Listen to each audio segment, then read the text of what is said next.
How's it going, everyone? I am so excited to premiere the first episode of Creative Juice, Fortnite Creative Podcast. I think a lot of you guys will find it very interesting. You will hear what goes on behind the scenes of making maps and also the thought process of successful Fortnite creators. If that's not what you subscribe for, I'm sorry to inconvenience you. I have several innovative maps coming out in the next few weeks, so be on the lookout for those. Alright, let's start the podcast.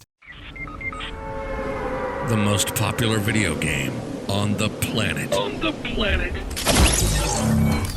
Fortnite. I got an idea. Why don't we do a podcast about Fortnite creative? I wonder what goes on in the mind of map creators. This is where you come to hear the pros talk about it. This is Creative Juice. A Fortnite creative podcast by Immature Gamer, picking the brains of the most popular and up-and-coming Fortnite creators on the globe. This is Creative Juice. How's it going, everyone? I'm your host, Immature Gamer, and welcome to the first episode of Creative Juice. In this podcast, we will talk to popular and innovative creators to discuss their creative process and get a sneak peek into their personal lives. But most importantly, I hope these conversations will inspire you all to just create. I have a very special guest today. He is well known in the Zone Wars community. He has a bunch of popular maps, thousands of subscribers, with his most popular YouTube video having over 170,000 views. He has created a bunch of innovative mechanics that are widely used by people in the community. I would like to introduce ZeroYaHero. Hello. What's up, Zero Man? I owe you one. Thank you so much for being my first guest. Thank you for having me, man. This is an honor. Nah, man. It's crazy. I guess I actually am a fan of Zero as well. I'll kind of jump into how I became to know Zero. I didn't know of him. I just knew of his channel. And I made just creative maps at first, like 1v1s, or I made like warm-up courses. And some of my subscribers were like, hey, make a Zone Wars. And I'm like, what's Zone Wars? Like, I heard of Turtle Wars before, but I was like, what's Zone Wars? So I kind of YouTubed it because I didn't really have any idea about it. And you were someone that popped up. And I was like, oh God. And then I started kind of looking, I'm like, whoa, I didn't know you could do this with music sequencers.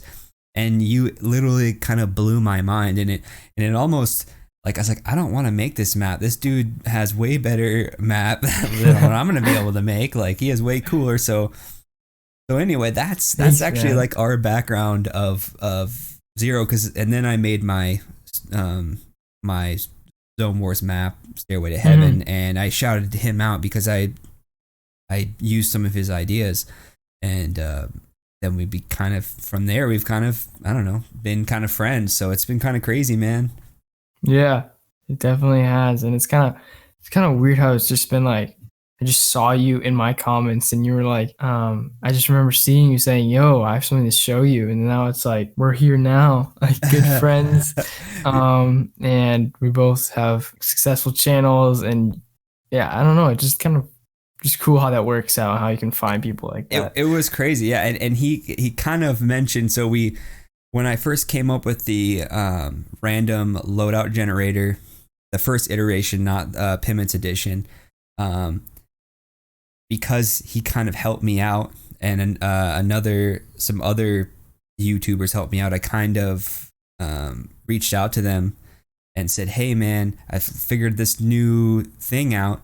And actually, talking to Zero, I hit up Vori as well, because he's another one. You're going to hear his name is probably more in this podcast, because he's also a brilliant mind. Good friend. Yes, more good friend for Zero, but I just don't know him that well. I like the guy a lot. I'm not saying that, but definitely more of. I'd like him to be a good friend. That dude's awesome, man. But he is. Anyway, so I reached out to those guys, and I actually, my ultimate realistic 1v1 map is that's the map where I've figured that out. And I think I hit you up. I hit Ori up, and I said, dude, check this out. I mean, I thought it was kind of cool, but I didn't really understand how it could change things, I guess. And I just, from your reactions, that was when I was like, oh, I guess I have something here, and Yeah. that's when For sure. we were kind of just kind of keeping that close knit until we all got our videos out with using it. So I don't know. That's another background story of kind of, we're going way off in the weeds here, but yeah, no, I think it's kind of cool, man. But anyway, enough about me, I guess, my stuff. Let's talk about you. That's what people are here for. Let's talk about kind of just. I guess let's just start off telling everyone some things about yourself, man. All right. So, I'm a high schooler. And yeah, I'm a creative builder on Fortnite Creative, and it's been like that since around late season 7, when ever since I kind of heard of the music sequencer, which is just a device that when you press it, kind of has this blue zone, this like blue wall that moves, and you get to customize it with damage. And I just got, I'm a big fan of scrims and big fan of pro competitive type, and I kind of just wanted to make that feeling of like a late game in Fortnite Creative, and that's kind of what I've been doing, and yeah, that's how I became a creative builder. And I made a big tutorial that kind of blew up and launched my channel, and that's what I've been doing ever since. Well, that's a Yeah. good background, man. Where I guess let's like where do you live, man? You don't have to like give me your address, obviously. I don't want any stalkers, bro. No, I live right, Yeah, so I live in Maine. Yeah, so I have a brother. I So, have 2 cats, bearded dragon, and chickens. That's my oh my life god, you right have there. chickens, dude? Yeah. Do you have to like take care of them? Yeah, you just feed them, give them water, make sure they're outside, make sure they don't run away, and that's good. You just get Yeah. those fresh eggs every morning, though. Oh yeah. Oh, that sounds, dude. I would be definitely eating that, dude. That's pretty cool, man. What are kind of hobbies you have like outside of YouTube and gaming? I guess. Um. Well, I like to play ultimate frisbee, and that's like the only sport I do. I used to do a lot more sports like track and field, basketball, soccer, baseball. I used to do all of those.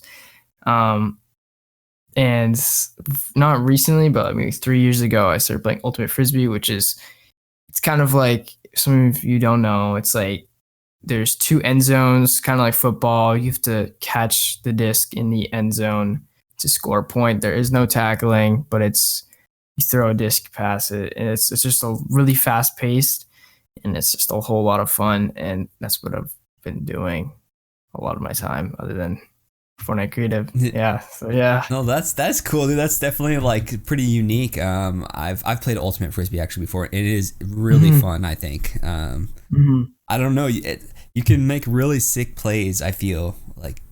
Mhm. I don't know if you guys have never seen Ultimate Frisbee, you guys have to go YouTube it or something and see some people playing it because it's actually really fun. Yeah, a big YouTuber, Marcus Brownlee. He's a pro player, so I mean that's just another connection. Yeah, so You know, he's not another YouTuber that plays yeah Ultimate. he's the biggest tech reviewer, I think, right? I know it's just a weird, mixture, but like, hey man, do what you love, and Yeah, it's crazy. no, exactly. Oh, there's promise, man. If some of you say it's not a sport, trust me, it's really hard when you get to competitive, and it's definitely a lot of fun too. That you got to be in shape to play that. There's no doubt. Oh yeah, it's just straight running for minutes and minutes and maybe hours actually. Well, no, that's pretty cool, man. I didn't know that about you, so and thanks for sharing that. What is I'm gonna ask this question probably for every guest because this is like really interesting to me. But I want to know, what was your first video game you played? Actually played? Huh. I feel like it's probably a mobile game. Okay. I don't really. That's definitely a harder question. Yeah. Giving my first game here. Like, what about like a game? Honestly, probably like Mario Kart. Okay. Honestly, I Okay. feel like, yeah. I mean, like I definitely like that wasn't the biggest memory of like when I first got into gaming, I guess, but it's definitely, yeah, I think it was like Mario Kart DS or something. I got you. I got That that's was that was fun. yeah. I'm trying to think like Mario was like the original on Nintendo was probably like my actual first game of playing, Hmm. like for sure. Oh wait, actually,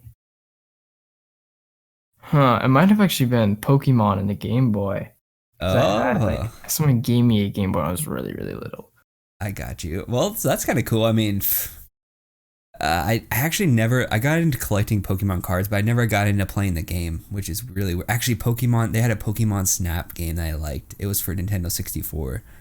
Oh yeah, I used to collect cards. Yeah. I just never understood like the goal behind it, except there's shiny ones, and they had I just yeah, I I don't actually know. have the That was base a big set, the thing in my first, school. the whole set, the first edition, or not. I don't know if it's first edition, Wow. but I actually have the base edition of all the full set. Dude, I'm such a Pokemon card collector. I would like play my friends. Yeah, it was.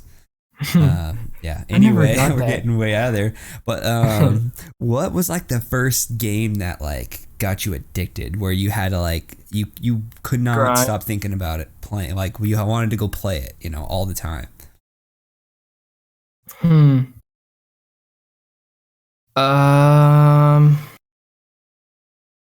I feel like it might be. I know this is kind of weird, but huh.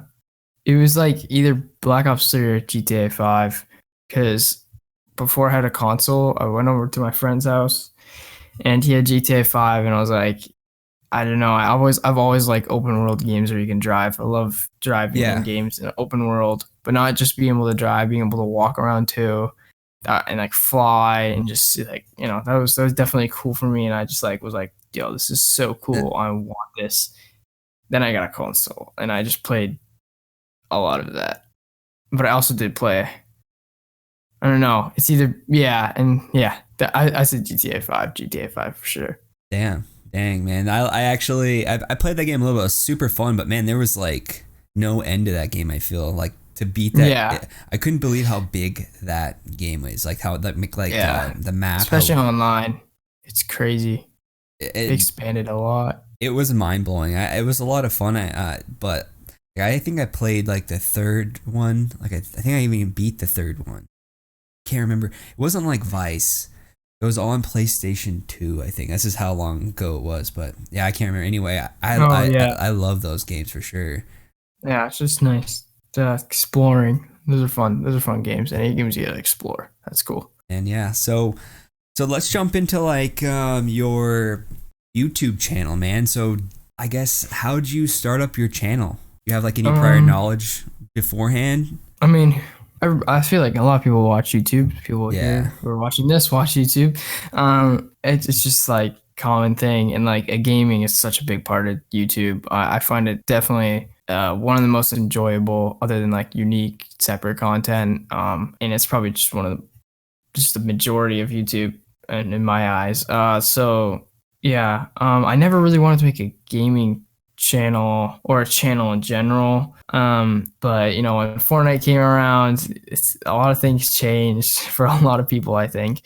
And I like editing and I like montages. I like music. So I decided to make my own. And that's like when I started doing, I guess, YouTube. And yeah. And then I made one tutorial and that was like definitely different. That was definitely a shift of content because that was like everybody friendly. Like when montages, I made montages to share with my friend, and like making Yeah. a tutorial was definitely like I was like trying to work for something. It was a bit different. So yeah. Well, did you like before that? Did you just learn while you like as you went, or did you actually have any prior knowledge, or did you like watch YouTube videos or? Well, I've always been I've always watched like YouTube videos, and I always just like pay attention to what they're doing.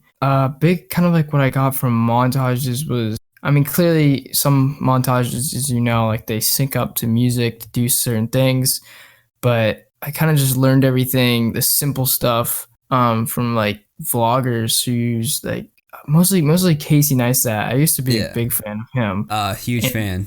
And replay mode is basically like flying a drone. And I kind of just like was like, yo, what can I do? And he like syncs up the music as well. It's almost like a real life montage. Yeah. And since I don't want to vlog myself, I find that kind of, I don't know. I just don't think I'd be good at it. And I was like, but I do want to edit. The perfect place to get footage is Fortnite, since they have all the systems right there. So yeah. And that's how I kind of learned editing as I went. That's cool. And that's kind of, I like to bring up that topic because I want people out there that maybe are on the fence about starting a channel, or maybe they're just starting out. Just remember that stuff, man. Mm-hmm. Just, you don't have to have any prior knowledge. We're pretty fortunate to have things like YouTube now that you can kind of just search anything up. Exactly. You can learn anything. That's true too, man. You just really can just search everything up. So anyway, well, man, that was a cool little history lesson. Kind of also a little background behind ZeroYaHero. So I guess let's just kind of more jump in and gear towards Fortnite Creative. Why was Fortnite Creative the one that stuck? You know, why is that your game out of all the games out there? I don't know. When you start doing it, it's kind of like you can't really stop. Like, it's especially when you first get into it, and especially when you have so much motivation and people like saying, go do it. Like, I mean, like that one video that just changed a lot. Seeing that a lot of people were like, wow, you're so creative is like, which video? Just like my original tutorial. I got you. Where it's like blew up.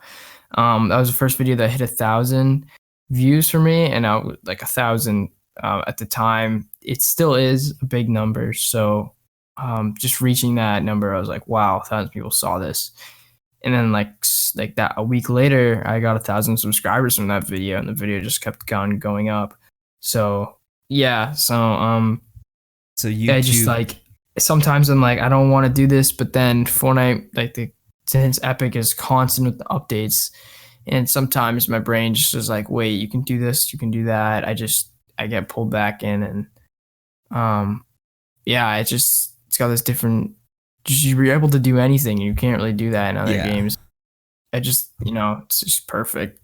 It's got like that video game addictive aspect, but it also brings out that like creating mindset. Things aspect, like an artist would have, or musician. Mm-hmm. You get kind of a good feeling when you make something, right? So you get like best of both worlds, I feel. But I want to kind of go back a little bit and talk about your first video that kind of went more viral, and you basically that I had kind of a same experience where my first video I ever posted got 2,000 views, which I, at the time I was like, that for your first video to do that is insane. And like, I'm like, oh, YouTube's so easy, boy, was I wrong. But yeah, once you get that like instant taste of YouTube, like a little bit of, I don't know, people liking what you're making, it's addictive, man. It really is. So, and it's like, I mean, Fortnite already being an addictive game, I guess, where it's just more like there's always content there. There's always something to try. And once they mixed it with being able to do your own stuff, that's just like addictiveness, but you also have the power to change it. I don't know. It's just the evil recipe. And but at the moment it is kind of limited. So, I mean, it's still definitely hard. I mean, it's not perfect or, super shiny yet, but it'll get there sometime. I think I watched your moving. So the video you've been talking about was your how to make a moving storm, right? Or how to make a storm. Mm-hmm. And I guess, how long ago did you make that video? How old is that? That video is now, let me just check. It is now 4 months ago. It was March 1st. Just 4 months ago. And he says in that video, you said something about we don't have control of, right now we don't have a way to make a storm, and they make these music sequencers, and we'll probably go more in depth into this stuff later. But it was so interesting because just 4 months. It was probably because about a month ago we got the basic storm controller. Mm-hmm. So now we have that, and it's like so we're still limited, and we're still limited with that, and so it's just, can you imagine what 2 months, what 1 year is going to be like Fortnite Creative? Oh, it's gonna be a dream, that's for sure. I mean, that's what I'm hoping. I really want the devs to realize, battle royale, it's not really doing it for a lot of people. I think that doesn't just go for me. Like I said, a Yeah. lot of people. I think it's just pretty clear that some people aren't enjoying the main game as much, but a lot of people are moving over to creative, and it's definitely gonna grow so much, and they're gonna realize that people can create things better than they are, and they're just gonna have to suck it up, and they're just gonna have to let it happen. I agree. I think they did a good thing with the block where they let creators kind of showcase some of their work, which is a cool thing to have. But you are right, and I've actually seen some comments lately of people saying they left Fortnite, but they watched one of my videos and they're like, dude, that's so cool, I had to play it. Like, Yeah, I had a couple comment like yesterday. He was like, "Yo, dude, you're one of the first people that made the Moving Storm, and right now, and I think it goes for a lot of people, nobody plays the main game anymore. You and a couple other content creators saved Fortnite." I was like, "Wow, dude, that's so nice." dang. It's like it's definitely true. I mean, like the reason I only play Zone Wars or just creative is because I'm working on things constantly. I can't really follow. I mean, like sometimes I pop in a match or two, but it's definitely my focus is definitely creative. I didn't think it was like that for everybody else, but I think it's kind of clear now that a lot of people just play creative now, and that's kind of interesting how that's been, because it always was like creative was like a side thing of battle royale. It was kind of like, oh, you can go here and play some Turtle Wars before a match. You can go in here and like do a little aim course, edit course. Now it's like its own game now. So yeah, it's definitely. And like when it first came out, like I don't think I wasn't even interested in it when it first came out. Yeah, I wasn't either. I was like, yo, this is just playground with like building special, like making it look like it's like the real game. And I was like, this is stupid. There's no point in doing this. As a content creator, I was excited about Playground because like you used to have to play, like when they released a new gun or an item, you would have to play, it could be hours before you got the gun or whatever, or maybe you got the gun but you got like killed in 2 seconds, so you had to like, that's not gonna look good on your YouTube channel. Like and now you just you could just go into Playground and like find the gun and do stuff, and now you can just go in creative and there's the gun, just select it. Which is, I mean, for content creators, it's nuts. I haven't even released this is some behind the scenes stuff, but a long time ago I made a green screen map. I've done that too before. See, I'm wondering, it's pretty popular. I actually think there is some videos now people have done it. But dude, I like made a set and put all the like guns you could have like the if that's something you guys want, man, I can make it and I'll release a code for some of you content creators out there. But basically, if you're, maybe you don't make content or not sure why you would want this kind of map, but if you have a green screen background, it's easier to cut out and crop out for your videos or thumbnails. That's what I used it for. I made them do some weird emotes with gun or dances, and I'd take a screenshot and then cut it out. But anyway, enough of all that. That's what I did in my montages a lot. I knew my editing program had green screen, and I mean, originally when I first edited, there's this little basement in Shifty Shafts, and I don't know if it's there anymore. Yeah, but there's a green screen. I did the same thing. Yeah, and I went there. Yeah, and I like went into replay mode afterwards, and then I was like one day, like, wait, I could just build this creative. So that was one helpful thing with creative, and then I mean now it's all helpful for a lot more. But that was definitely one of the first things I did in creative. I actually built things.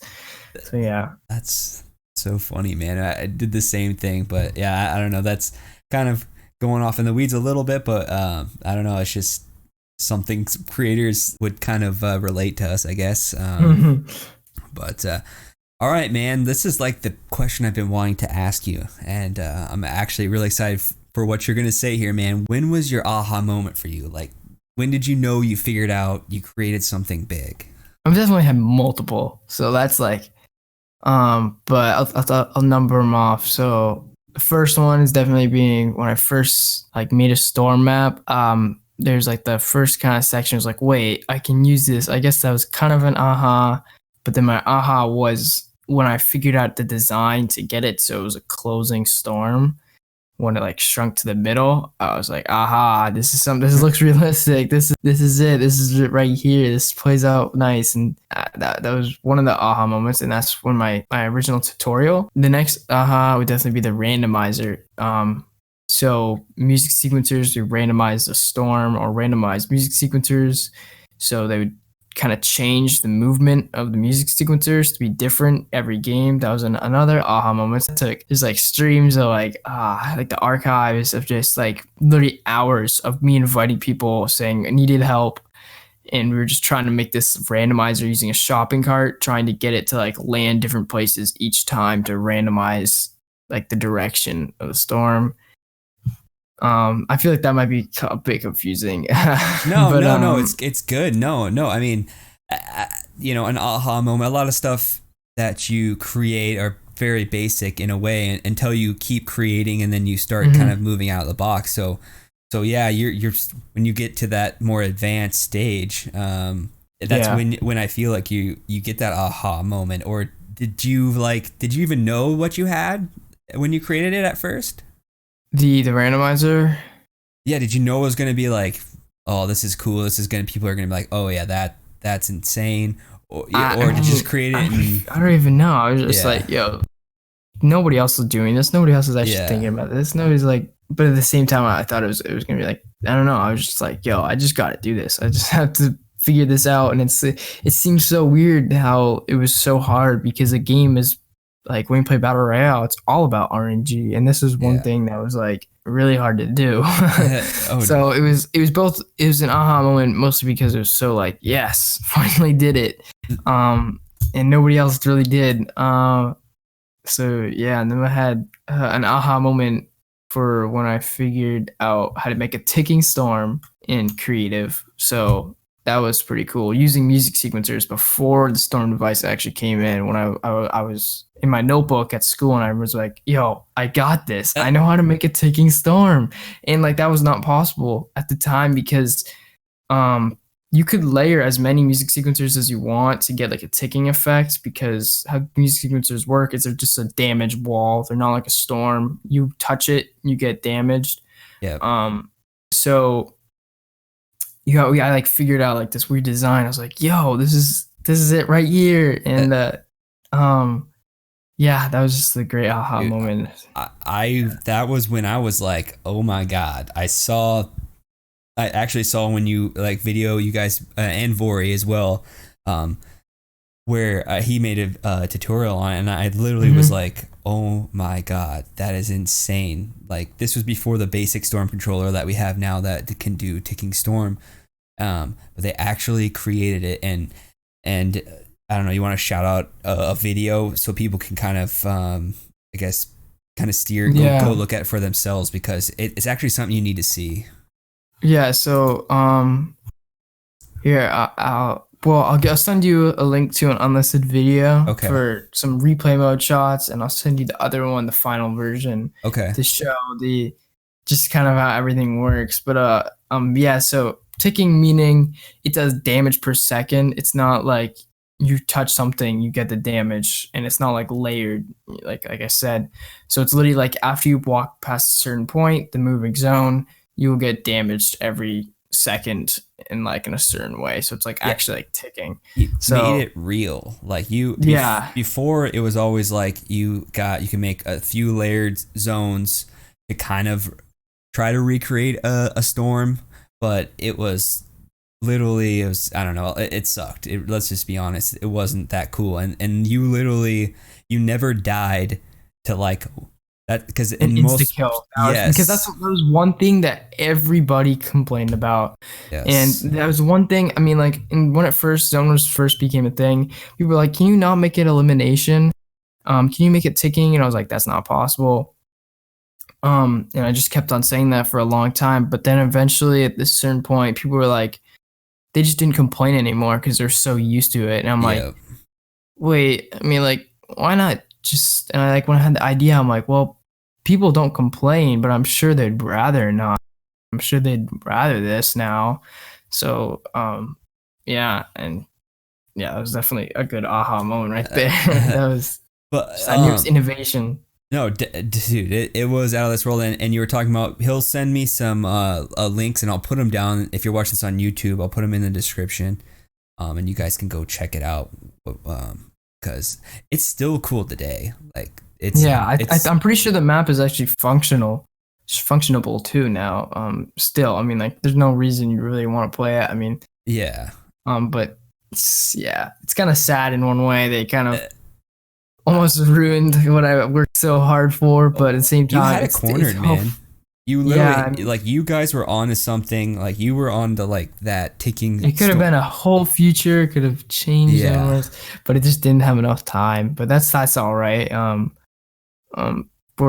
There's now Zone Wars maps. Everybody's equal, and I think no matter what, it's better that everybody's kind of up to date and have a ticking storm or whatnot. Because now if the competition's good, you gotta have that.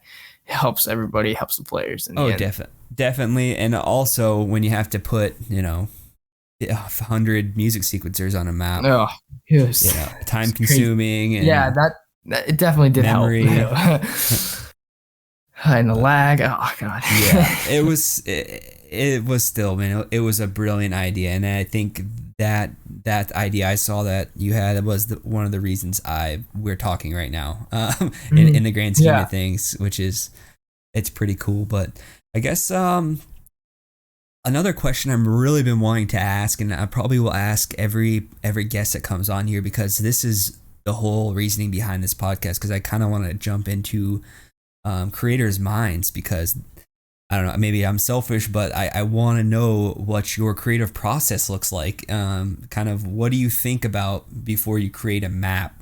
Or I guess maybe why you're creating it. I guess that's kind of the question. Is kind of more of I don't know if that's a 2-part question or not, but yeah, man, what goes on in your mind? Are you creating the map before you start building, or do you just kind of have like a general idea, and then as you're building, you're like, oh, I could do this? Well, I always look at what I haven't done before, what I did wrong the last map. I look at it like, I, as a Zone Wars creator, most people don't pay attention, but I always pay attention on how my maps play out, like how, like, at certain times what happens, how many people are dying at the beginning, how many people are dying in the end, how long do these matches usually last. I focus on a lot more, because I mean, I play them all the time. I'm always just like getting the average, seeing if it depends on the lobby. So yeah, and then I definitely look at like terrain, which is a big thing to depend like your maps on, because terrain is a big part, the whole part, that's a big part. So you got to put your map kind of, it's almost like, how do I explain this? It's kind of like putting a computer chip in, like, I don't know. It's like the insides of something. Like you can literally place this anywhere. Like the ticking maps. Yeah. It doesn't matter that, like, the terrain. Like I literally just like figured out a good spot of terrain, and I just kind of implanted ticking. You know what I mean? Yeah. So I sometimes I write in my notebook. Sometimes I'm just thinking. Sometimes I have the perfect idea for terrain, and it just definitely changes all the time. And sometimes it's rushed, sometimes it's not, because I try to get the content out there and the maps up there. It's just kind of messy. I'll say that. It's definitely it's a lot of trial and error, and I mean, I do think that's really cool about what you do after you build a map. You stream it with your followers or with your subscribers, and you really test the map. I think that is, you're not just making the map, maybe you play a little bit with a few friends, and then you're like, all right, here you guys go. Like you're making sure it runs smooth, and you're making sure there's 16 people in the lobby. Oh yeah. To try to recreate what actually happened if, it got overloaded with people. That's definitely a big thing, because 16 players, I don't know why, but there's definitely some things that can break at 16 players compared to 8 players. So I just always make sure, and streaming just helps that out a lot, because I have a lot of people on my friends list. I don't want to just randomly pick people. I I just stream, make it public, and I test. And I also, it's a great way to contact a lot of viewers, and a lot of the viewers, I grow another community, a stream community, and yeah, it's just yeah, I definitely focus on testing, because I hate releasing a map that's just, I know that there's one little problem. I hate that. Yeah. I used to do that in some of my maps. That's a problem. I'm just gonna ignore it. Yeah. Tell people to stop doing one thing, but like I always make it so it's code friendly, meaning it's automatic, so people can spam start, because that's what everybody does in creative. Yeah, that's what's gonna happen. So shout out your Twitch right now, I guess, so people know where if they want to jump into one of these testing streams. How can they find you? It's twitch.tv/ZeroYaHero. I don't stream a lot at the moment, but I'm planning on it. I'm working on a lot of maps and videos, but yeah, definitely. I don't mute anybody when they join. I don't do anything. I won't kick you. You join. It's public. I'll talk to you. I talk to everyone in chat, and everybody's pretty welcoming. Don't some people in chat might say some mean things to you, they don't mean it. Trust me. It's just a goofy community. That's the nature of the beast for sure. Yeah. So yeah, don't be scared. I don't bite. No, man. So that's cool. I've actually jumped into some of his maps, dude. I have a lot of fun doing that. Mm-hmm. Well, all right, man. Let's just keep this creative talk going here. What is like the biggest bug that gave you the biggest headache? So I think the biggest bug would definitely be, I mean, I always rinse every day. I feel like a lot of people do. But probably there was the update, the one that they removed Siphon, the update that was hated by a lot of people. It was, I would say, a okay update for creative. I guess it wasn't that bad. But they changed ballers and how they work. They didn't change the health. They just made it so they were not hit by damage zones or music sequencers that were damaged, and it affected a big thing, because we used ballers almost as like a redstone. Like they were like a redstone technique with making sure that my maps worked. And so it was spam code friendly, meaning people could spam start friendly. So people would spam start and the map would work, and it's really complicated, and it I just needed it to work. It didn't work. I just released the map like a couple days earlier. Me and Vori, who helped me on the map and worked with me on the map, both got frustrated. We were like, this is stupid. Vori made a rage Reddit post. He was like, this is dumb. But then what happened was, at the same time, there was a featured map that used damage, music sequencers with damage and ballers, and it like, when they removed that feature, it completely broke that map that was featured. So that was not really good at all, and it looked bad, and I'm sure the person that made the map didn't like that either. So I don't know if they did it on purpose or if it was accident, but they called it a bug. So they fixed it, and then I was able to release the map again, and that was just a very interesting 24 hours. Dang, that's like perfect timing. That's never happened. Yeah. Yeah, who knows? If that person wasn't featured, what happened? I wonder if that would still didn't work. I don't know. Could have changed a lot of maps, because ticking needed that feature too for a little bit of time. So yeah. Yeah, so like bugs, man. I have kind of a bug that I'm working with right now, and it kind of stinks. It's the inventory spawn pad. Yeah, I remember you talking to me about that. It's just, yeah, and there's. I don't know, man. Fortnite's kind of weird. Can't handle it. I don't know. It kills me because I have a popular map right now, and people are requesting they would like mats, 500 mats. They don't want unlimited, which I could throw down an item spawner and put mats on it for you guys. And I maybe plan on doing that in the meantime. But like, I literally, if I put an inventory spawn pad on my map, no matter what setting I have on it, yeah, well, it won't let people drop their weapons. No, what it does two things. Sometimes that was happening, but what it will do is, like, when you die, you can't keep your guns. You always have to go get new guns after you die. So, and I Yeah. tried everything, and I tried all the settings, and then once I removed the item, or once I removed the inventory spawner, it works. Like, you can keep your items. I'm so lost because it stinks. That's why I had to make that ammo bay, because I couldn't give people the ammo. It was just, I don't know. It's kind of frustrating, and I want to give people maps that they want to use and what with the settings. Yeah. So I don't know, man. I'm trying Creative to get in limitations. contact with someone on Epic. I wrote some I mean, Reddits. I could help you out there. I might need you. Yeah. So, yeah, I wonder if I can actually hit you up with an invite to that Discord. Okay. But yeah, definitely that's just the worst when, like, especially like when I was talking about how always asking in the original Zone Wars, my first tutorial, saying, can you make it so the zone is an elimination and it's ticking? Like the answer is like, I can't. It's just creative limitations. Like there's some things you just can't do. Like, and like, Yeah. there's definitely ways to like kind of mess around and kind of do it, but it's like some of those things are like, it's not even worth it. Some of those things. And like when you have something so advanced, like your 1v1 map, it's like, it's just a pain. Cause like you can't remove some things. You got to keep these things. Like some of those things are the biggest features in the map. So it's like, Yep. yeah, it's really shaky.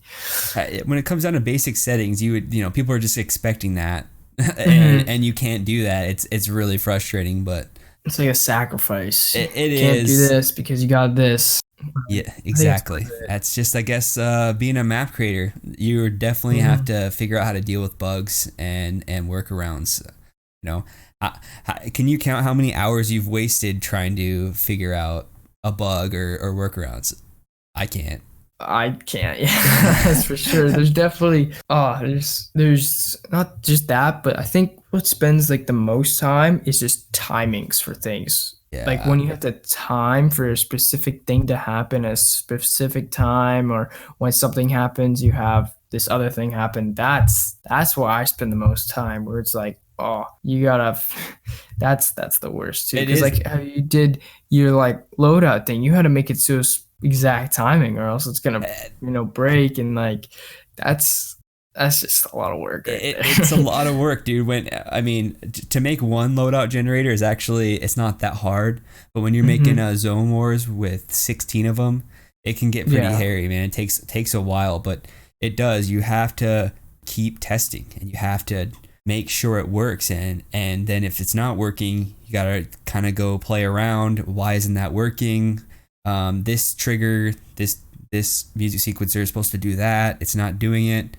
Well, you might find out, well, I just needed to restart the game because, its mind's all boggled or whatever, so, and I restart it and it works just fine. You know what I mean? It's just like a lot of, just creative is just weird sometimes, but when you figure something out, it's the best feeling. It's really good. Yeah.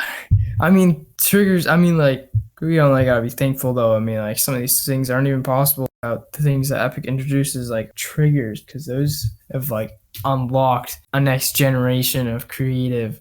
And I think a lot of creators are like, I can agree to that. That's just the greatest, one of the greatest things they've ever introduced. It's crazy. No, definitely, man. That whole like barriers at the beginning of like a Zone Wars where you have a barrier and you had to use an explosive device to blow up the builds that it was holding and time that with your storm. It was a lot of work, and now it's literally a trigger. Like a snap, yeah. It's just like... And then like you can do so much else. Like it's not, you don't even need it for Zone V1 map. You have Death Run map pickers use it. It's just like it does everything. Like there's like so many things you can do. And right now it's just like limited to just devices. But like I'm sure they could go to farther. I don't know. Yeah, channels. Once they a new thing, give us more channels, dude, it's gonna be like. Oof. So on Reddit a while ago, someone said, "Yo, can we have like unlocked like keys to unlock certain barriers at certain times?" This was a long time ago. Yeah. This is a big thing on Reddit. This like blew up on the creative subreddit. And I like how they just didn't give us like that. They didn't just give us that. They gave us something that did more. It could do more. Yeah. And it could do that, but you had to like, use your creativeness. And I like that because not literally giving it to you. I mean, sometimes they literally give it to you and like doesn't take any effort. But, Yeah, I like the mean, like basic right storm now with the controller. storm, yeah, like right there, they gave it to you, but it's like you still got to do some stuff. So kind of, kind of. It's that's kind very of good. simple in a way. It's If you just throw it simple down. compared to ticking for sure. Oh God, yes. Um, You have to but plan for sure. yeah, I mean, like in the future, that's going to change. They're going to definitely figure out more stuff, and they're just going to give you stuff. But it's good to get people's minds working. No, definitely, man. So, as a map creator, this kind of goes with the nature. How do you approach followers' requests to certain types of maps or doing certain things in your maps? I usually just respond with it depends because like some of them can be kind of like I don't want to say stupid, but it's kind of like unreasonable Yeah. to really work with. Or I'd say someone else is kind of doing that, and I don't like to do what other people are doing. And I mean, like some of these things I have to do in order to kind of stay relevant Yes. or stay it. So it's like I have a reason, but like some of them they're like literally like do exactly what this person does. I'm like, Yeah. no, I'm not gonna do that. That's Or- not me. Go to that person if you want that. We're different. Exactly. Some of them like the ideas like super crazy. It's like, no, I just can't even like there we go, creative limitations. Some of them I'll be like, yeah, definitely I'm into that. And I usually like, put them into my maps. So yeah, for sure. I approach them in every way I will respond no matter what. Usually.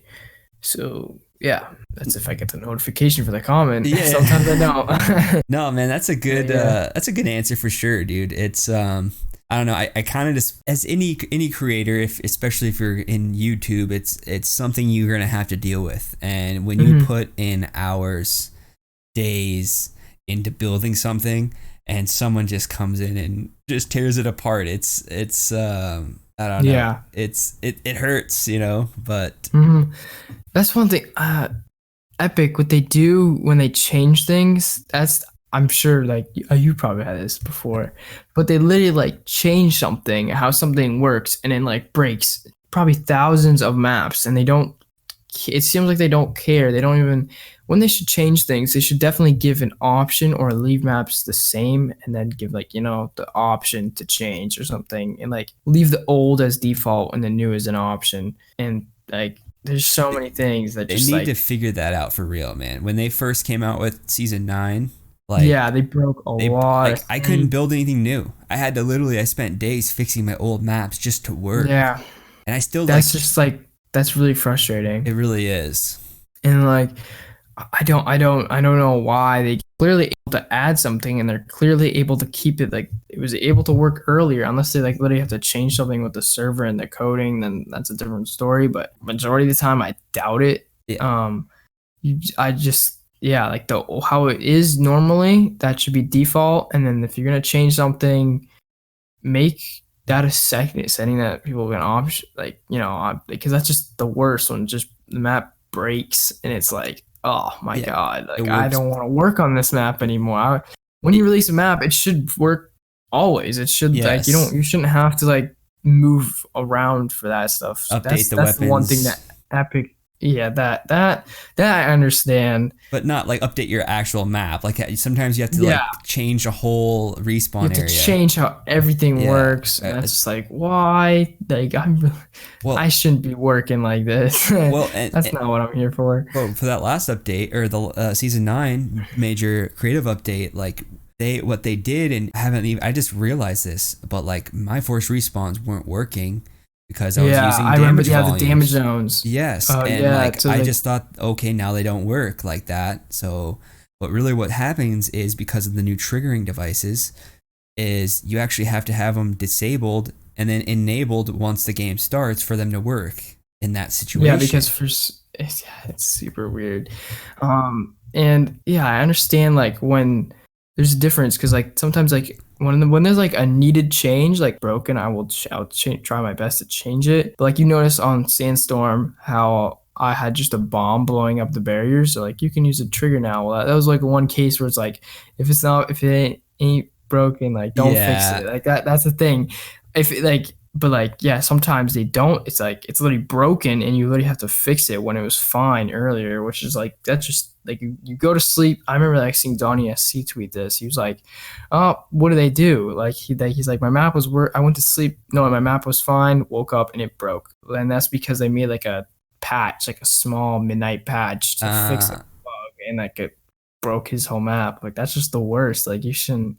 They should be definitely at least, and they don't even give like any talk about it. Like sometimes they'll change things in creative, and you go into the patch notes, they don't mention it at all. Yep. And then you'll figure it out by yourself, and that's just kind of weird. Well, and that could be somebody. That could be the difference. That this guy's finally getting a little bit of recognition. He made a really cool map. Someone goes to try it, and something's broke. And now I'm like, well, that guy can't make maps. I'm going on to the next guy, and it's might not be that guy's fault. You know, like I have those. I still have those issues. The stupid smoke or shadow grenades, shadow bombs glitch, where like you can't get rid of them out of your inventory. Oh yeah, I have that. And everyone's like, hey, like I'm like, dude, that's not like it's not like I did that. Where I'm like, oh, you can't shadow bombs. They are stuck on your inventory, and you won't be able to even use them. They'll just be stuck in there. It's like. I didn't do that. It takes a spot too. So like especially for like the instant randomizer for the loadouts, that affects it. Like you literally like you can't use it, but for some reason it's there, and it doesn't get replaced by anything. Like you can't replace it, and it's just like what? I gotta say that I actually just saw this, and we probably should be careful because like I think, and I don't know. I could be way off base here, but. When I made the loadout randomizer, the first edition, you could put ice pads. You could copy paste them onto and that's one thing, spawners, right?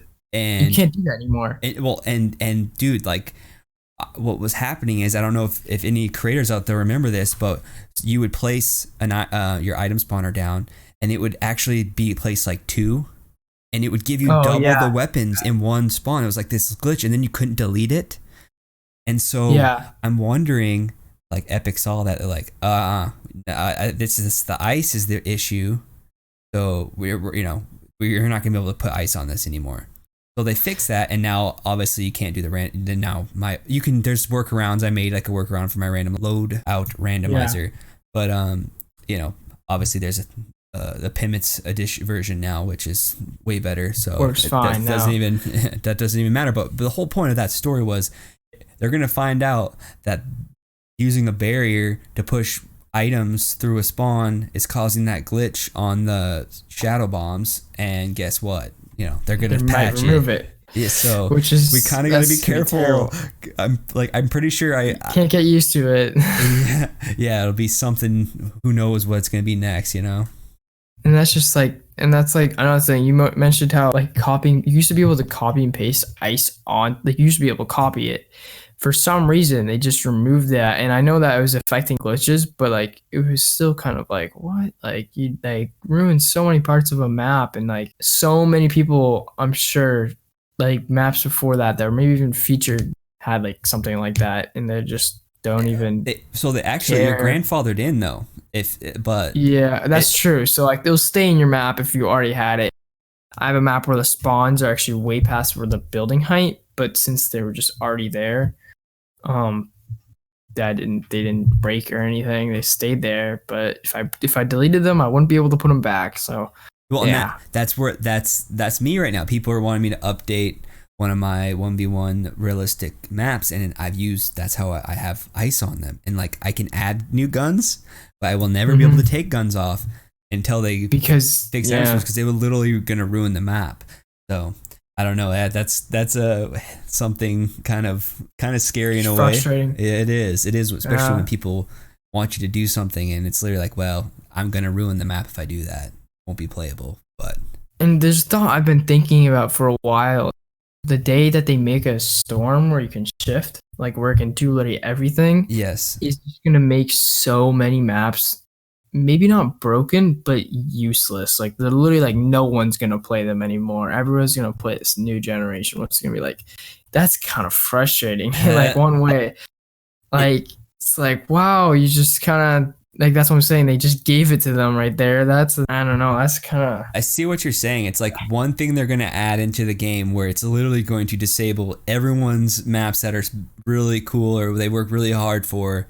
No one's gonna want to play them anymore. Yeah, you're done. Those are done. You got to have all storms now, and so that means you can't even update those maps anymore because they don't feature the new thing and nobody's play them. Yep. Like music sequencer maps that feature just the music sequencer. Kind of people are like, ever since the real storm came out, I know some people still play the maps with music sequencers, but still, like most people just play maps with the storm now. Storms. Yeah, I mean, we all have front storms with music sequencers still. Mm-hmm.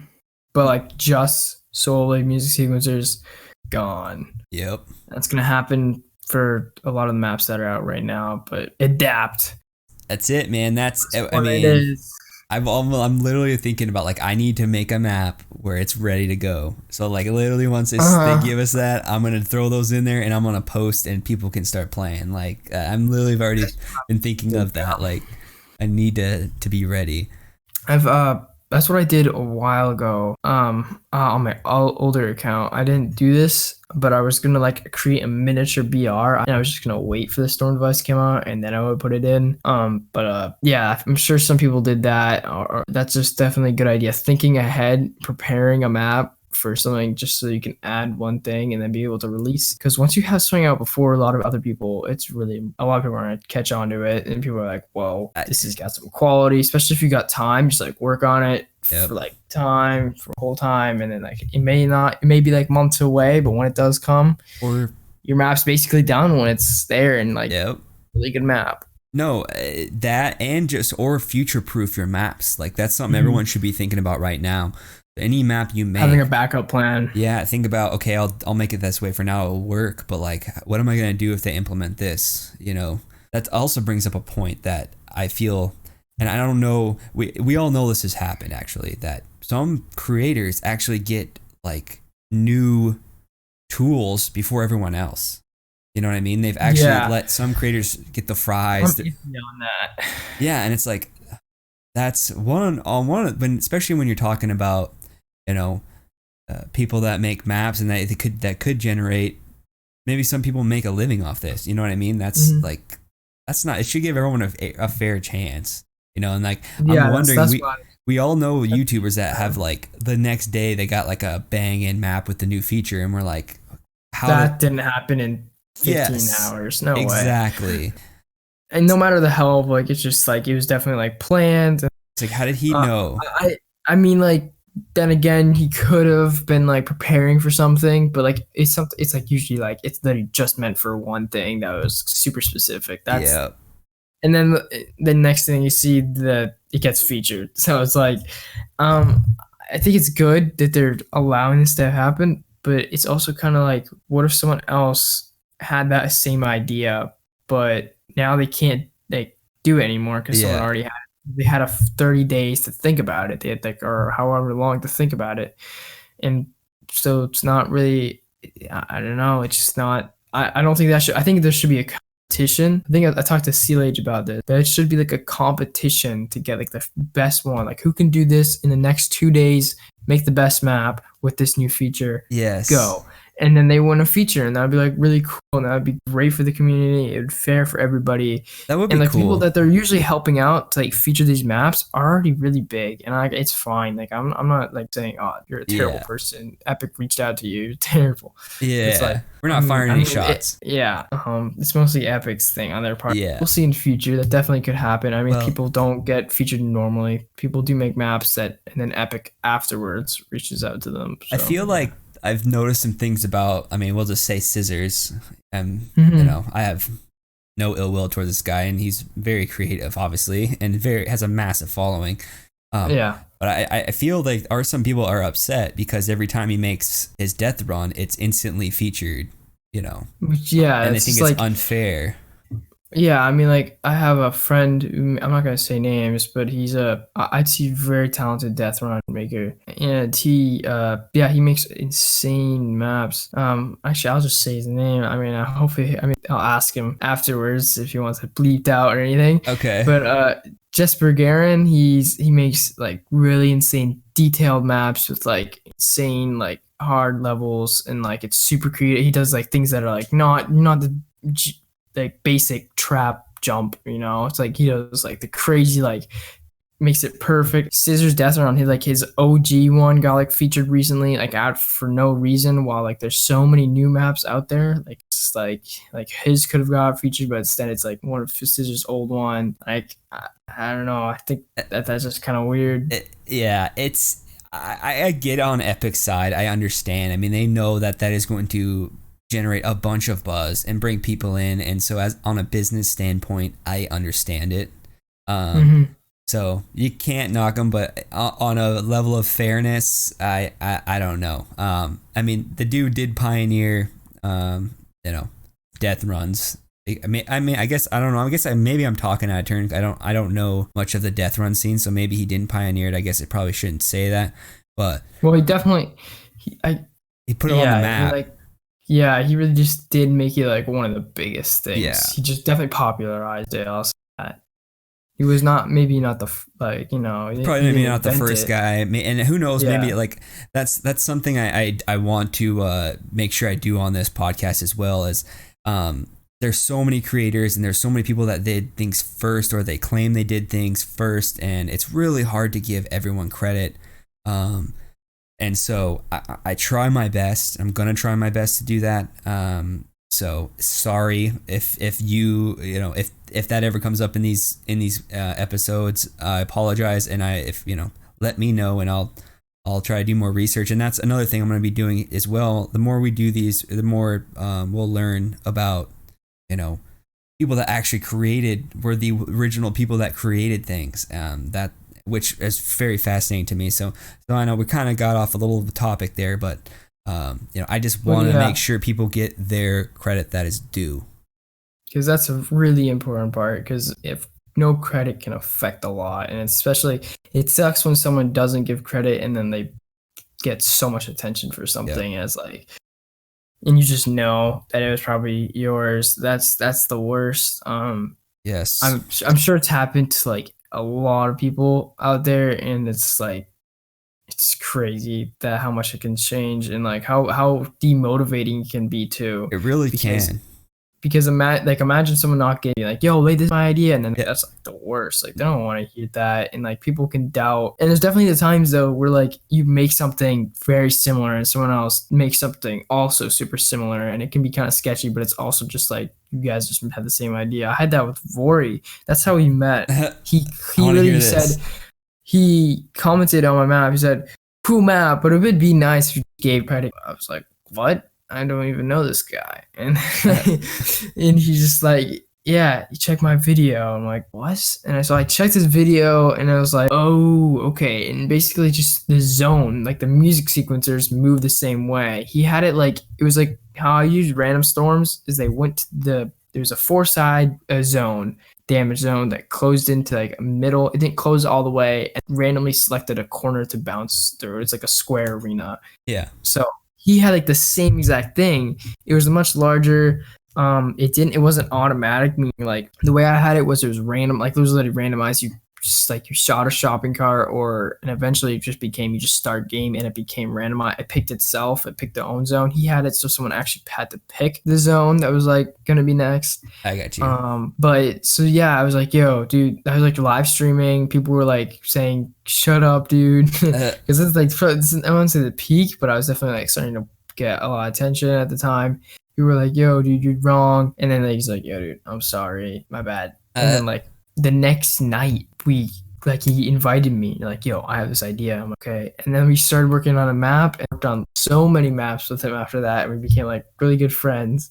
So it's great. And I've had it just happen a lot of times. Great minds think alike, right? Yeah, exactly. That's what it was. And I could definitely understand what it was like to be on board. I'm not going to name names, but my original tutorial got copied by like 4 people that got a lot of attention. Like it was literally the exact same thing. They like copied the exact thing, and they got hundreds of thousands of views or 50,000 views. That is so discouraging. No credit. And that was like most frustrating. That those times it was definitely like copy, but I out for it. But but there's also some people that probably had like a similar idea and they also made it. So yeah. Well, I think so. Any creator, as you grow, you're probably going to experience this. Honestly, it's just going to happen. I've experienced it. A lot of people I talk to have experienced it, and maybe they outright copied you. Maybe they kind of had the same ideas at the same times. You know, it's hard to prove a lot of this stuff.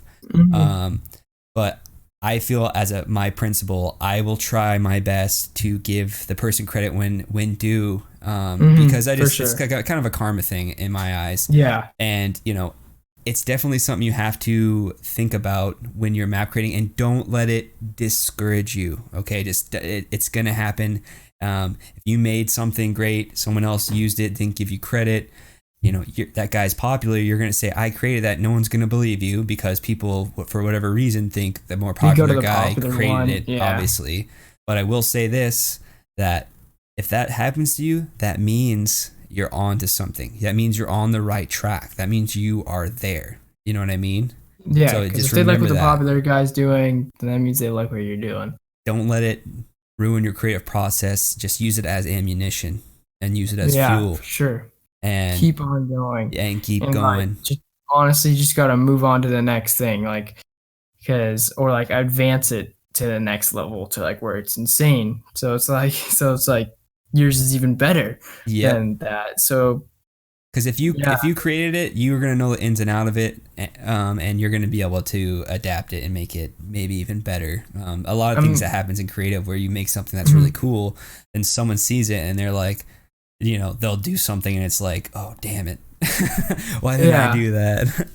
that happens a lot. But there's like one thing where it's like someone makes something very similar and it could be a coincidence, and then there's nothing when you make an update to that, you make it better, and then again they make it something very similar. That's where you get to kind of see the real truth, like without taking action. You just notice how people are, and it's for some reason it's kind of competitive making these maps, and there's like, for some people it's like money driven, some people cloud driven, which is both. It's just it's terrible because that shouldn't be what it's like. But we're talking Epic Games.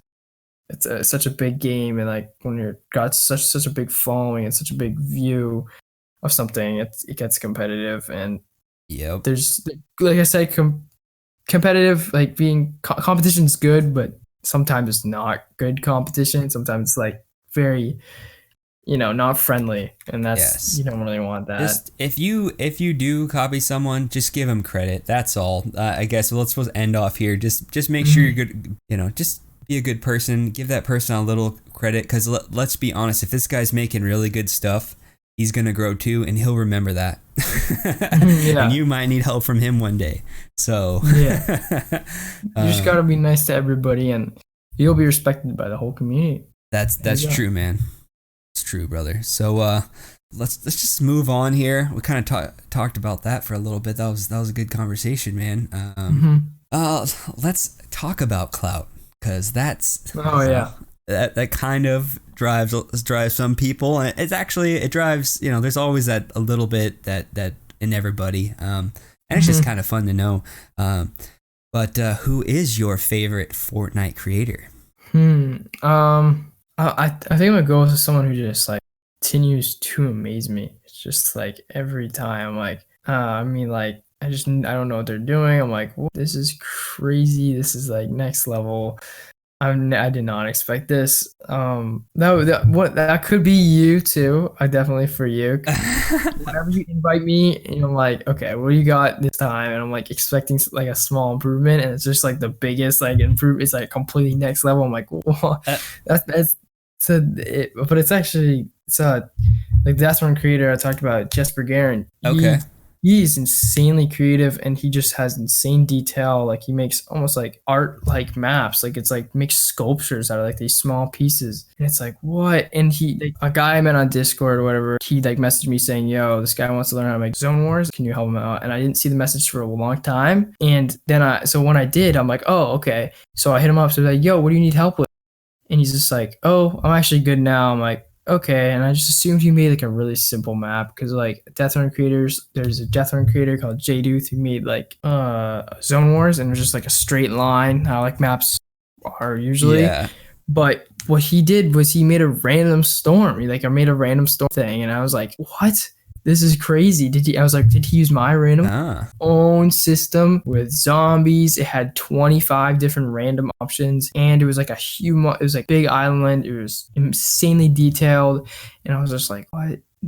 What is this guy do? This man is insane." I'm like, I kept on giving him options to do things. He's like, "Nope, it's fine. I got this settled out. This is fine. Did this. Yep, good, good." And I'm like, I don't even know I'm talking to this guy.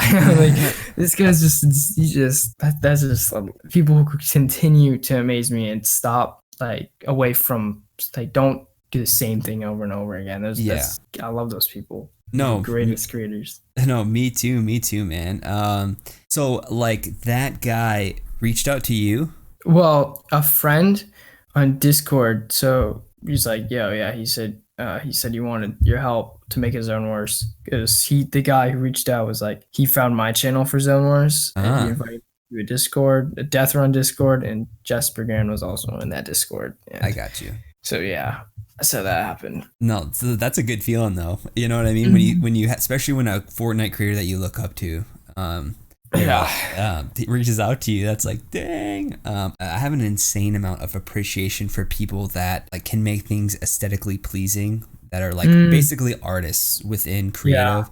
And like it's just because that's for me, like I guess that's something I wish I could do. I don't know, I feel like that's where I need to work more towards, and these people just make things out of blocks or whatever, how they make them. They're gorgeous, and it's just like, wow, all right, man, kudos to you. I think I wish those people would get more recognition in the creative space for sure. And I actually already have someone planned that is a really, really good Fortnite creator slash artist, map maker, that is going to come on this podcast later on and on the next few episodes. I can't wait to interview him and for you guys to hear all that stuff. So it's going to be very interesting. Yeah, because that's like literally next level creative process. It's like, it's just crazy finding, like going through galleries, going through something, finding some inspiration, finding the perfect blog. It's like, I cannot imagine like how much, and like once you mess one thing out, and like it's just like what, and it takes so much time, and they definitely do get attention on the subreddit, the creative subreddit. But they like definitely do not. None of them are like, like there's big Zoners creators, there's big deathmatch creators, there's big puzzle map creators, there's big other map like deathmatch map creators, but there's not really any, not many of the people that are like great detail, almost like artists, have that much detail or much attention right now. And I mean, we'll see if that changes. Like I feel like the biggest problem is just the memory and how that's a limitation, because like they'd be able to make, but at the moment they're just kind of explore maps, they're just kind of like, you kind of look at it, but they would be able to make like maybe like a really cool detailed adventure map or puzzle map or all those things. But since there is such like a limitation with the memory, they're not able to do much. They're able to build like a house or like like something really like one building, and then like they can't do anything else. It's not playable. It's not, it's not geared towards being able, or it's not optimized to be able to battle on it per se as something with a lot lower memory. So that, I guess you're right. That is a limitation for those kinds of creators, but it's still, I still like those, for whatever reason, those people right now, that's what I'm kind of into, more into the creative space. I just find those people fascinating. But let's keep going on a little bit of the clout. What is the biggest follower you have that you know of? It's Jarian. So he's a tip video maker for Fortnite for more like competitive side. So he's actually a friend of mine, I guess. I met him in Turtle Gang Discord, which is Discord for Zone Wars and Turtle Wars, just to kind of meet up for people every region. Community kind of runs itself. But so I became a support member for that. So it's just like telling people to stop saying something, saying people to go to the right region chat. That's an admin. So I applied for a Google application, and I got accepted, and I saw the Discord because of Jarian's video. I I just saw my recommendation and I got to talk to him. And this was when he had like 2,000 subscribers. So Oh, he's okay. like kind of around where I am now. And like there was just a time where the You got Discord double just started that. Don't be modest. yeah, that's true. Anyway, yeah. Yeah, the Discord started to blow up, and he was like, he is like slowly growing, and then all of a sudden he just started to blow up, and he went right out of the Discord. He like became bigger than Discord, and he's way bigger than Discord. We have 25,000. He's got 10 times that now. Dang. So yeah, I just kind of talked to him. So it was kind of cool. Like I just got a really genuine, meet with him because he wasn't as, I mean, like even in my eyes, like 2000 then was like, this guy's famous. Yeah. This guy's huge. I'm talking to a big guy now because his videos, no matter what, his videos have always had insane views. Like he's just been like well known in general. So yeah, and I played like a couple games with him, not just me, just like with someone else too. Yeah. But yeah, so I know what he's like. Yeah, so Oh, that's cool. No, that dude's very popular. He has what 200, 300,000 subscribers right now. 200, like 60, 70. Yeah. Right now. It's actually, crazy. It grows every day. It's just even more. Yeah, 260,706. Yeah, I learned about, and I actually edit my maps on PC, but I actually play on console. But I learned about the quick edit where the mouse scroll wheel down, where you can like quick reset your edits from one of his videos. I was like, I use it in creative. I don't use it for playing in the game. I was like, dude, I'm not gonna get in the whole PC console battle here. But if editing, it felt like that was better. On Yeah, PC it was like, is insane, dude. It's not even like a remotely close. I'm sorry. yeah. But we got our aim assist, whatever. Let's just call it equal. But anyway, yeah. And another thing I love about Jarian is he gives credit when he knows of people who come up with those ideas, and I look up to that. I think that's a really noble of him. Great. And that's just him being really responsible, and everybody should be like that. Yes. Yeah, like even credited like a small thing of mine, the technique for Zone Wars. He had like one Zone Wars video, and he credited it's not even really mine. Here's what credit is here. A guy named Jason Creates like 9_ actually gave me the idea. Okay. But yeah, I don't know how but like that became like a big thing. It was where he had a shopping cart and a trap on the wall, a shopping cart on like a stair, so it would roll down and it would just like hit a music sequencer at the time. That was like a way the trap would hit it and it would push it off the ramp. Yeah, so he credited me for that. But yeah, so that was he did credit, and he just credits the people he knows, and if he doesn't, probably most likely either a mistake or he didn't know. And that happens too, man. You try to give proper credit, but again, you just, and usually they fix that over like the next time. Like, yes. Yeah. I mean, there is limitations to that. It's not perfect, but as long as someone's trying, I think that's great. Anyway, I just wanted to mention that about Jaren. I thought it was really cool. But man, I think we've been talking for almost an hour and a half, brother. Let's start kind of gearing down here. My recent 1v1, the most advanced arena, has gained a lot of popularity, and Zero was one of the first people to actually see it. He was could have been the first, and I wanted, I thought I did cool things, but I didn't think it was crazy. I guess I'm getting a lot of comments. People are blown away by it, which is cool, and thank you for those. But I don't know, man. What'd you think? Like you kind of mentioned it. The reason I brought this up because you kind of talked about it earlier, and I wanted to. I guess we haven't never talked about this. This is the first time, so I wanted to hear kind of maybe your first reaction. You thought it was cool to the arena. Yeah. I was like, this is how you 1v1, because like the barriers are set up. That's the way. That's how I want. That's just like the simple. And it was just it's just like so much easier. It's like everything's given to you right there, and it was for the players. There you go. And I was like, whoa. And it had like the instant loadout. It had and you even thought about the stairway with the Kevin to launch you perfectly. I love that little thing.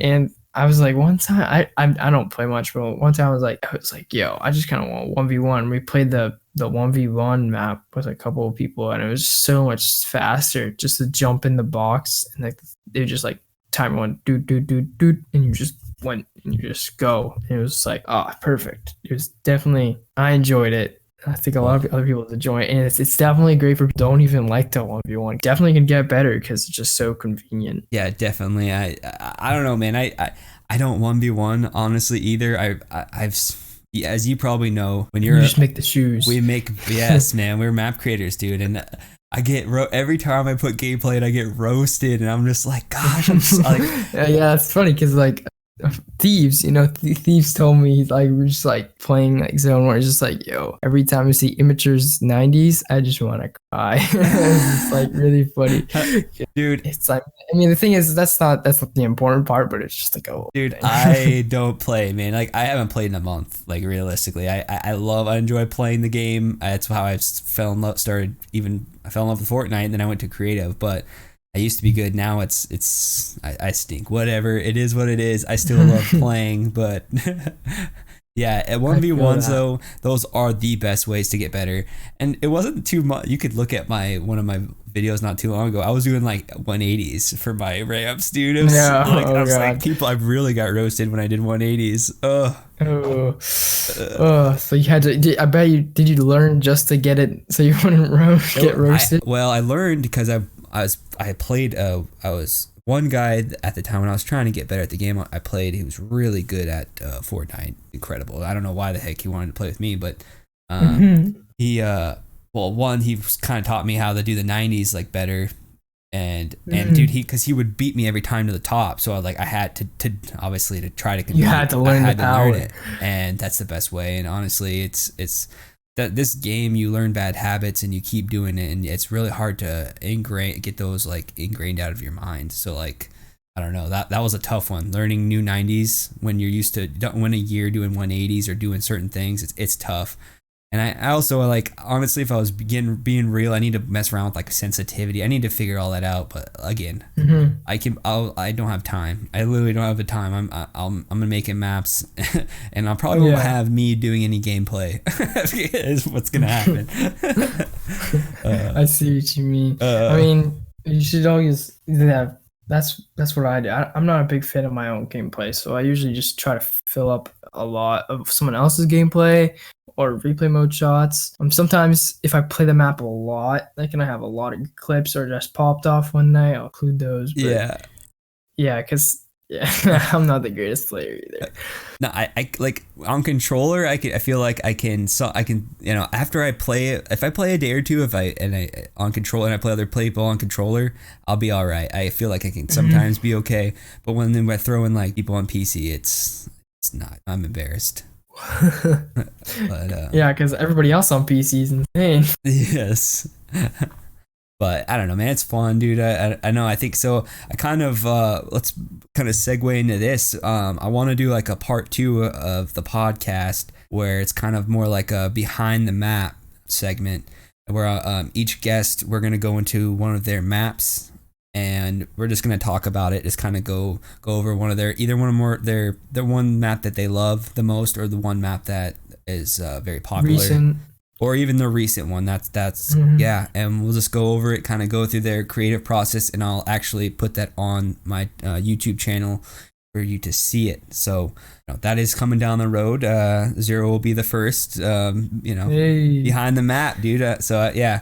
Anyway, but let's I guess get the outro going here, man. What advice would you give to people who want to become a map creator, man? Just pull through, man. Like, it's gonna be some tough times because you meet those people that say, yeah, dude, this is stupid, don't do it. When I first started out making like a zone wars, when I first met sequencers, I was hosting it. People literally said this is cool, and then they tried it for a second and they said this is stupid, give up, and they left. And it was like, I did that for a constant week, and it turned out I had like great success with it, and I grew my channel like a lot. I gained like 2,000 subscribers off that one video because I worked so hard for that. And you just gotta find something that people don't do. Stop trying to do what other people do. It's not gonna, like, I mean, sure, you can make a zoners map, but stop trying to make it like exactly like someone else's. Try to make it different. Try to do something, like have some type of vision.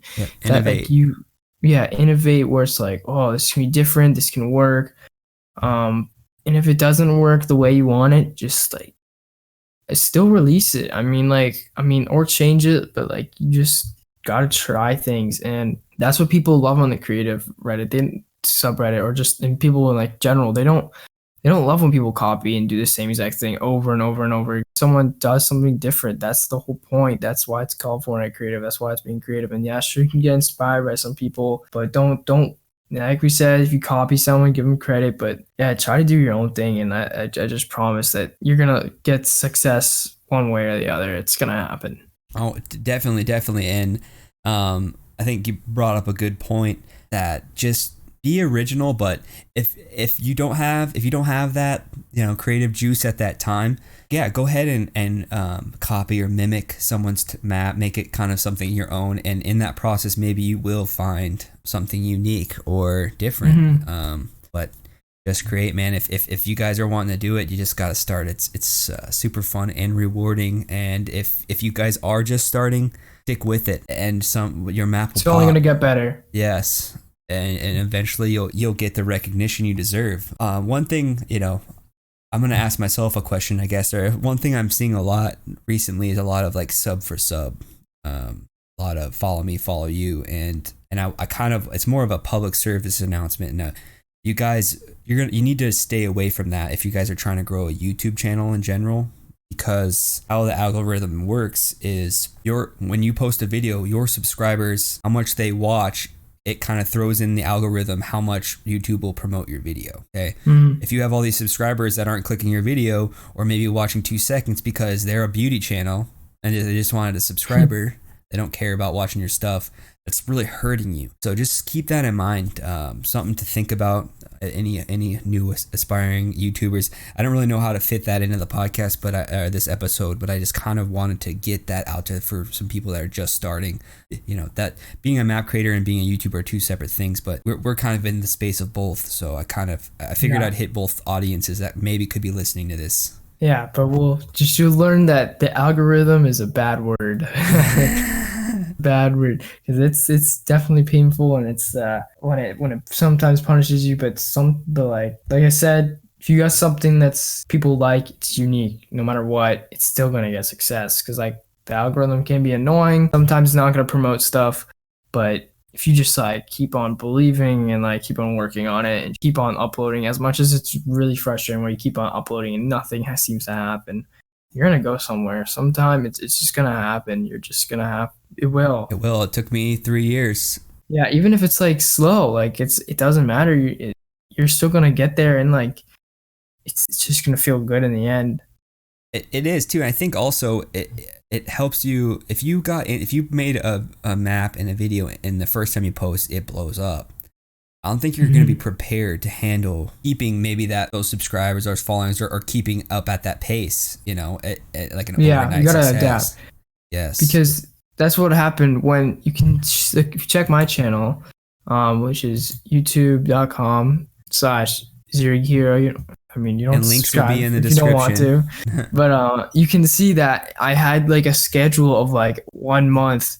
I had a montage. The next month I have I didn't even really care. That I wasn't really at the time. I wasn't really focusing. But then what happened was I had that tutorial and it blew up, and I completely just pivoted my content. It was, you can see 4 months, 4 months, 4 months, 4 months, 3 months, 3 months, 3 months, 2 months, 2 months. As in I just kept on uploading the same type of content. I realized that this is what people like. This is where I got my subscribers. That's what a lot of people mess up with. They have a blow up video and people subscribe because they expect more from that. And then the person just doesn't do that. They upload something completely random, and you shouldn't throw it away like that. Do what you like for sure. But if you want to stay successful and you want to keep those people that are watching and you want to keep them to watch your new stuff, I think you should post what you like at first anyway. So if you did blow up for sure. from that, so you're not stuck with what you don't like. So, but yes, exactly what you're saying is totally true. So yeah, just don't take it too seriously though, for sure. Don't rely on YouTube. Oh no. Even it's shaky. You gotta outsource. Don't also, if you're wanting to be a YouTuber, don't go spend a bunch of money, please. Yeah, that's just do that. Don't worry about the money. It's not just like you can do a lot with your phone. Still go for that summer job, other stuff. Don't think you can just stay a YouTuber. Well, no, I'm saying even if you're like brand new, like starting off, you don't need to go spend a bunch of money on equipment. Yeah, definitely not. I mean, like I myself, I have a 2014 Mac, and I use iMovie, which is extremely laggy and it's free, and I play on a console as well. So I'm, it's and I've seen a lot of success from that, and people don't really care about quality that much. I mean, sure, sometimes it might people be like, "Oh, this quality is kind of bad," but if you have just good content, like like still just it's quality content, Content maybe not like speaks for itself. yeah, exactly. So that's you just gotta have a creative mind for that. Just do it. Just do it. You don't want to spend a lot of money at Do first. it. Yeah. Plug. Where's our sponsorship? Come on.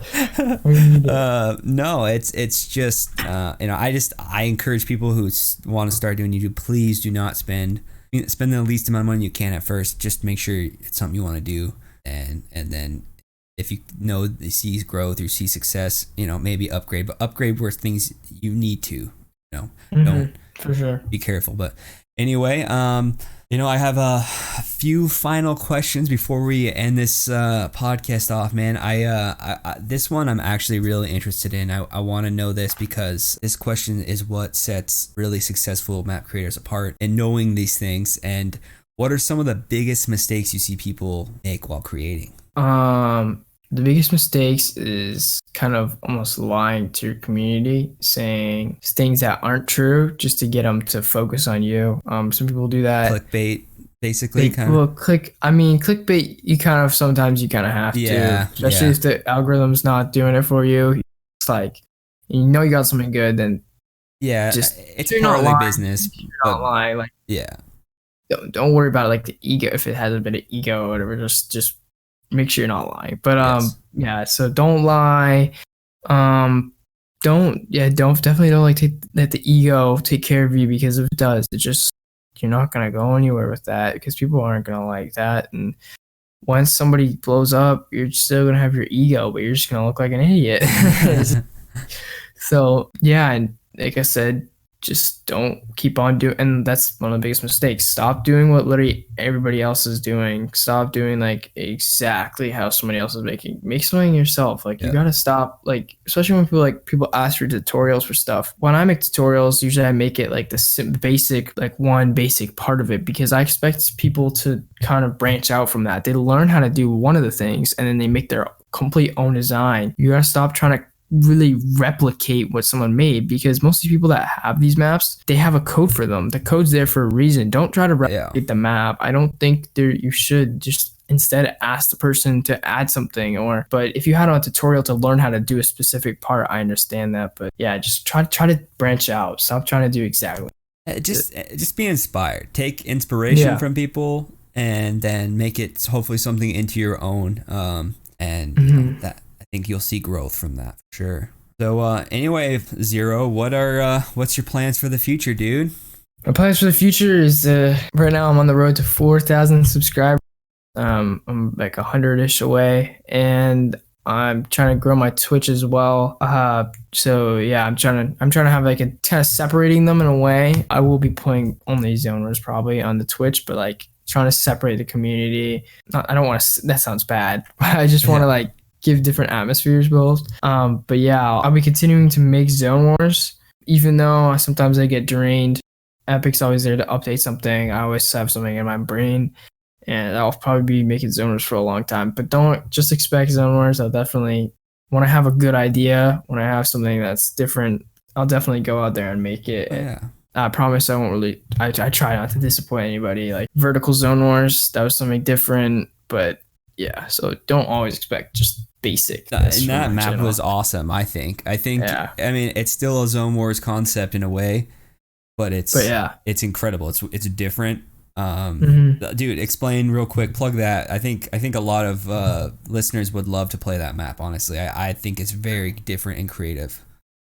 So Vertical Zone Wars, it's kind of like the floor is lava. Okay. So you have a zone underneath you rising up. That's instant elimination. I'm sorry, it's instant elimination. That's the only way to do it right now. Creative limitations. It's also kind of a slant. That's also another creative limitation. But yeah, so it's pushing up. You got to build your 90, practice your retakes, kind of have fun. You have like different types of weapons, no spray weapons to shoot anybody down, infinite mats. And there's also a zone above you, kind of like how there would be a zone in front of you in Zone Wars to stop you from going too far. So yeah, that's kind of like flipping Zone Wars to its side. And it's not everybody's cup of tea, but if you're like 1v1 maps but with a little twist, it's kind of good for that too. I thought it was really fun and definitely something you're getting pressured to build. For your 90s, you have pressure from above you, below you, and you have to definitely rely on building. I thought it was a brilliant map. You guys should definitely go check it out. I definitely am going to leave links to all of his socials in the description. And where can they find you, Zero? So youtube.com/ZeroYaHero, twitch.tv/ZeroYaHero. My Twitter and Instagram is ZeroYaHero. Almost all my socials, if you see the word ZeroYaHero, it's me. As much as I know at the moment, I'm pretty sure I have all of it claimed, so you'll be able to know who it is when you see that name. So yeah. Oh, cool, man. Dude, I owe you one. Thank you so much, dude, for being the first thank you for guest, having brother. me, man. Oh man, no, thank you, dude. I an honor. appreciate you taking your time out of the day. And everyone, just so you know, this is our second time doing this. We had some communication issues and I don't know what's going on, but the mic was kind of cutting out, and this is the second time of us doing this. So he took like twice as much time out of his day to do this. Thank you so much, Zero. No problem, man. I enjoy it. Good, man. No, this is really cool. And again, we're going to have a second episode, basically behind the map, coming soon. So you guys be on the lookout for that. Definitely go check out his socials, guys. I would really appreciate it. And yeah, man, you got any final words there, Zero? Stay creative. I like it, man. I like it. That's going to be one of my final words. But that's going to wrap it up for the first episode of Creative Juice. Thank you so much for listening. I would appreciate it if you guys could leave some positive and constructive feedback. Also, I want to know what guest would you guys like to see on the podcast. Write those down in the comments, guys. And until next time, just create. You've been listening to Creative Juice, a Fortnite creative podcast by Immature Gamer, the premier podcast for Fortnite creators all over the globe. Interviewing up-and-coming Fortnite creators, picking their brains, and finding out what makes their creative juices flow. Until next time, keep up with Immature Gamer on our socials. YouTube.com/ImmatureGamerX. On Twitter @ImmatureGamerX. And on Instagram @Immature_Gamer. Until next time, keep those creative juices flowing.